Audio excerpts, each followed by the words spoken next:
നമസ്കാരം. UDF ജയിച്ചു കഴിഞ്ഞാൽ തീർച്ചയായിട്ടും വിദ്യാഭ്യാസ വകുപ്പ് മുസ്ലിം ലീഗിനാണ്, IUML-നാണ് കാലങ്ങളായിട്ട്. നിരവധി ലീഗ് മന്ത്രിമാർ ET മുഹമ്മദ് ബഷീർ, അതുപോലെ നാലകത്ത് സൂപ്പി, അതുപോലെ ഔക്കാദർ കുട്ടി നഹയുടെ മകൻ അബ്ദുറബ്ബ് തുടങ്ങിയ നിരവധി പ്രമുഖരായ വ്യക്തികളൊക്കെ ഇവിടെ വിദ്യാഭ്യാസ മന്ത്രിമാരായിട്ടുണ്ട്.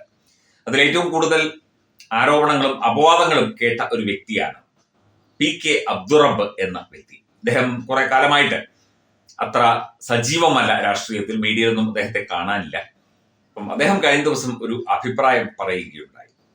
ലീഗ് തീർച്ചയായിട്ടും ഒരു അധികാര സ്ഥാനത്ത് ഇരുന്നു കഴിഞ്ഞാൽ, അല്ലെങ്കിൽ UDF-നൊപ്പം ചേർന്ന് കഴിഞ്ഞാൽ പല കാര്യങ്ങളും അവർ ഭീഷണിപ്പെടുത്തിയും ചോദിച്ചും അവകാശമുന്നയിച്ച് നേടിയെടുക്കും. 5ാം മന്ത്രിസ്ഥാനമൊക്കെ നമുക്കറിയാവുന്ന കാര്യമാണ്. മഞ്ഞളാംകുടി അലി, അദ്ദേഹം CPM-ലായിരുന്നു, പിന്നീട് ലീഗിലേക്ക് വന്നപ്പോൾ മന്ത്രിയാക്കി. കേരളത്തിൽ ഉപമുഖ്യമന്ത്രിമാരുണ്ടായിട്ടുള്ളത് വളരെ കുറച്ച് സമയങ്ങളിൽ മാത്രമാണ്. ഇനിയിപ്പോൾ UDF ജയിക്കുകയാണെങ്കിൽ 2026-ൽ ഒരു ഉപമുഖ്യമന്ത്രി ഉണ്ടാകും. അത് PK കുഞ്ഞാലിക്കുട്ടി ആയിരിക്കും എന്നുള്ള, അദ്ദേഹം വേങ്ങരയിൽ തന്നെ മത്സരിക്കും കേട്ടോ. PK കുഞ്ഞാലിക്കുട്ടി ആയിരിക്കും എന്നുള്ള ചില വാർത്തകൾ ഇപ്പോൾ കേൾക്കാം. പക്ഷേ അബ്ദുറബ്ബ് മത്സരിച്ച് ഉപമുഖ്യമന്ത്രിയാവുമോ എന്നുള്ള ചില സംശയങ്ങളും പൊതുവെ ഉയർന്നു വരുന്നുണ്ട്. കഴിഞ്ഞ ദിവസം PK അബ്ദുറബ്ബ് മാതൃഭൂമിക്ക് നൽകിയ ഒരു അഭിമുഖത്തിൽ ഇതൊക്കെ തന്നെ പറയുകയും ഉണ്ടായി. PK അബ്ദുറബ്ബ് ഒരു മുൻ മന്ത്രിയുടെ അല്ലെങ്കിൽ ഒരു മുൻ പ്രവർത്തകന്റെ മകൻ എന്നുള്ള നിലയ്ക്ക് പാർട്ടിയുടെ ശക്തിയും പിന്നെ മുന്നണിയുടെ ഒരു നയത്തിന്റെ ഒക്കെ ഭാഗമായിട്ട് ഒരു സ്ഥാനം, അത് ഉപമുഖ്യമന്ത്രി സ്ഥാനം തന്നെ ലീഗിന് കിട്ടണം. വേണ്ടി വന്നാൽ ഒരു മുഖ്യമന്ത്രി സ്ഥാനത്തിന് ലീഗിന് പിടിച്ചുകൂടായികയില്ല എന്ന കാര്യവും ഈ സമയത്ത് ഒന്ന് ഓർത്തു പോകുന്നു. കഴിഞ്ഞ 5 വർഷമായി തെരഞ്ഞെടുപ്പ് മത്സരരംഗത്ത് നിന്ന് മാറി നിൽക്കുകയാണ് PK അബ്ദുറബ്ബ്. കേരളത്തിലെ ഏറ്റവും ഒടുവിലത്തെ ഉപമുഖ്യമന്ത്രിയായിരുന്ന K ഔക്കാദർ കുട്ടി നഹയുടെ മകനാണ്. അദ്ദേഹം സ്കൂളുകളിലെ പച്ച ബോർഡ്, പച്ചസാരി, ഓണപരീക്ഷ തുടങ്ങിയവയുടെയൊക്കെ പേരിൽ വലിയ വിമർശനവും ഒക്കെ തന്നെ നേരിട്ടിരുന്നു. അദ്ദേഹം ഏറ്റവും കൂടുതൽ വിമർശനം നേരിട്ടത് ഇതൊന്നുമല്ല, ഈ നോമ്പ് കാലത്ത്, റംസാൻ നോമ്പ് കാലത്ത് സ്കൂളുകളിലെ നൂൺ ഫീഡിംഗ്, ഉച്ചക്കഞ്ഞി അത് വിതരണം ചെയ്യേണ്ട എന്ന് തീരുമാനിച്ച ഒരു വാർത്ത ആ സമയത്ത് വലിയ തോതിൽ ചർച്ചയായിരുന്നു. പാവപ്പെട്ട പല കുട്ടികളും, അത് ഹിന്ദു കുട്ടികളും ക്രിസ്ത്യൻ കുട്ടികളും ഒക്കെ തന്നെ വരുന്നത്, മുസ്ലിം കുട്ടികളും അതെ, വരുന്നത് ഉച്ചയ്ക്ക് ഒരു നേരം ഭക്ഷണം കഴിക്കാൻ ആണ്. അന്നത്തെ കാലത്ത് കുറച്ചുകൂടി ദരിദ്രമായ അവസ്ഥയിൽ ആണ് പല കുടുംബങ്ങളും. അപ്പം ഒരു നേരത്തെ ഭക്ഷണം ആ കുഞ്ഞ് വയറ് നിറച്ച് കഴിച്ചോളും എന്ന് വിചാരിച്ചുകൂടിയാണ് അതിനെ സ്കൂളിൽ വിടുന്നത്. സ്കൂളിൽ ചെല്ലുമ്പോൾ ഇന്ന് നോമ്പാണ്, അതുകൊണ്ട് ഉച്ചക്കഞ്ഞി ഇല്ല, അല്ലെങ്കിൽ ഉച്ചയ്ക്ക് ഭക്ഷണമില്ല എന്ന് പറയുമ്പോൾ ഉണ്ടാക്കുന്ന ഒരു മാനസികാവസ്ഥ. അതുപോലെ ഇയാൾ താമസിക്കുന്ന വീടിന് ഗംഗ എന്നുള്ളത് മാറ്റി റോസ് ഹൗസ് എന്നോ മറ്റേ പേരിട്ടതും ഒക്കെ തന്നെ വലിയ വാർത്തയായിരുന്നു.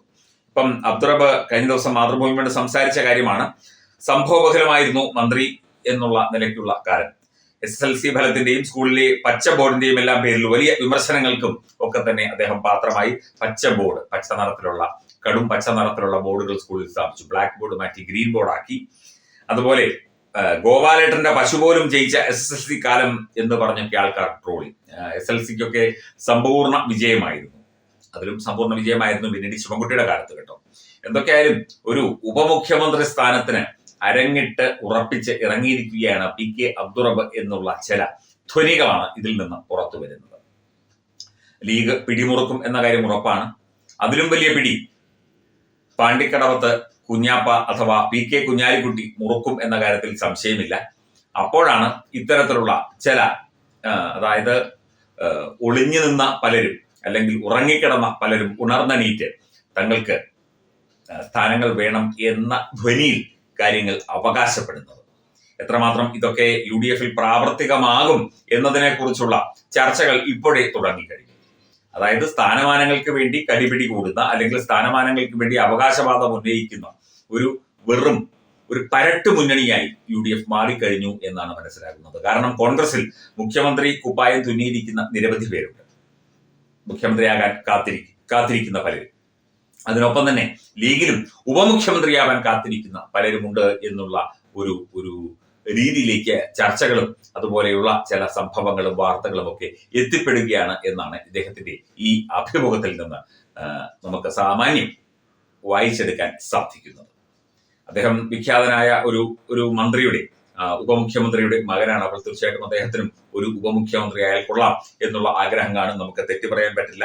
പക്ഷേ ഇദ്ദേഹം ഭരിച്ചിരുന്ന വിദ്യാഭ്യാസ വകുപ്പിനെ കുട്ടിച്ചോറാക്കുകയും പരാതി പ്രളയം കൊണ്ട് പൊറുതി മുട്ടിക്കുകയും കുട്ടികളുടെ ഭാവി എടുത്ത് അമ്മാനമാടുകയും ഒക്കെ ചെയ്ത ഒരു വിദ്യാഭ്യാസ മന്ത്രി എന്ന് പറയാൻ പറ്റില്ല, ഒരു വിദ്യാഭ്യാസ വിനാശകൻ എന്നുള്ള ലേബലാണ് ഇദ്ദേഹത്തിന് ഉള്ളത്, ഈ പി കെ അബ്ദുൾ റബ്ബിന് ഉള്ളത്. എന്തായാലും ഉപമുഖ്യമന്ത്രിയായി വരുന്നതോടെ ഇനി വരികയാണെങ്കിൽ, കുഞ്ഞാലിക്കുട്ടി സമ്മതിക്കും എന്ന് തോന്നുന്നില്ല, എന്നാൽ പോലും അങ്ങനെ വരികയാണെങ്കിൽ അദ്ദേഹത്തിന് എല്ലാത്തിലും ഒരു കൺട്രോൾ ഉണ്ടാകും എന്നുള്ളതാണ്.